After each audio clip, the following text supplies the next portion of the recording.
देखो, मेरी माँ के बारे में कुछ भी मत कहना। मुझे पता है मेरी माँ कैसी है, तुम्हें बताने की ज़रूरत नहीं है। कहते हुए रोहित ने गुस्से से फ़ोन काट दिया।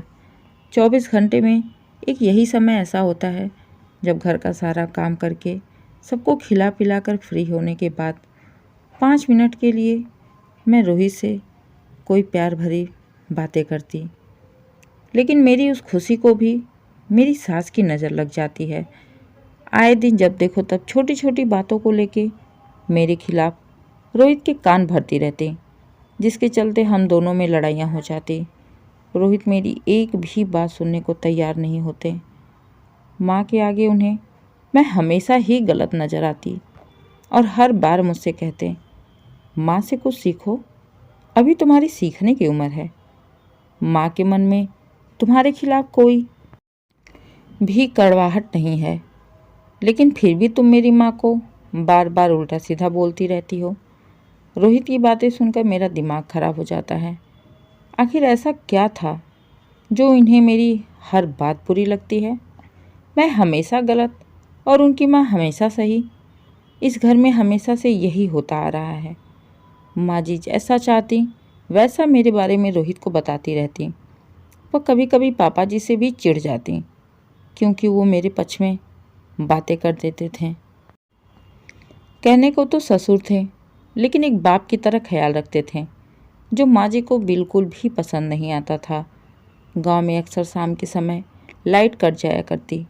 इतनी गर्मी में बिना लाइट पंखे के 1 मिनट भी रहना मुश्किल हो जाता। लाइट कटते ही माँ जी भागकर छत पर खुली हवा में चली जाती और मुझे उमस भरी गर्मी में अकेला छोड़ देती। तो पापा कहते, अरे शकुंतला, उसे भी अपने साथ खुली हवा में बैठाया करो, इतनी गर्मी, अगर बीमार पड़ जाएगी। इतना सुनते ही माँ जी का पारा 7वें आसमान पर पहुँच जाता। लाकर बैठा दो, तुम्हारे होते हुए उसे गर्मी कैसे लग सकती है? पूरे गांव के सामने बैठा दो छत पर। गांव में और भी बहुएं हैं, देखा है कभी किसी को छत पे घूमते हुए? अरे बड़ी उम्र पड़ी है घूमने की, पूरी ज़िंदगी पड़ी है। लेकिन माँ जी की बातों को नज़रअंदाज करते हुए पापा मेरे पास आते और कहते, श्वेता ऊपर चलो अपनी मम्मी के पास, लाइट आ जाएगी। मैं चुपचाप माँ जी के पास पापा के साथ चल देती। जैसे ही ऊपर पहुँचते हैं, हमें देखते ही माँ जी बड़बड़ाते हुए तुरंत नीचे आकर अपने कमरे में बैठ जाती। अब मैं अकेले ऊपर क्या करूं? डर के मारे वैसे ही मेरी हालत ख़राब हो रही थी, ऊपर से माँ जी का गुस्सा पूरे घर का माहौल ही ख़राब कर देता था।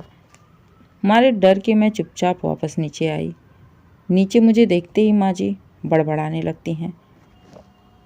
इतनी भी गर्मी नहीं थी जो बर्दाश्त नहीं हो रही थी। मुंह उठाकर ऊपर चले आए, पूरे समाज को दिखाने के लिए। उनकी जली कटी सुनकर मुझे रोना आ जाता है। मैं अपने कमरे में जाकर रोने लगती हूँ। गर्मी की वजह से ऐसे ही हालत ख़राब थी। माँ जी कभी भी नहीं चाहती मैं घर से बाहर निकलूं, छत पर जाऊं या किसी के सामने जाऊं। उन्हें बस मुझे यही उम्मीद रहती कि मैं दिन भर घर में पड़ी रहूं, घर के सारे काम करूं, झाड़ू पोछा बर्तन खाना, हर एक काम परफेक्ट टाइम पर करके एक परफेक्ट बहू की तरह रहूं। रोग दुख बीमारी तो जैसे मेरे लिए बने ही नहीं थे। दोस्तों, क्या होता है श्वेता के साथ? क्या उसका पति कभी भी उसे समझ पाता है? जानने के लिए पढ़िए कहानी का अगला भाग।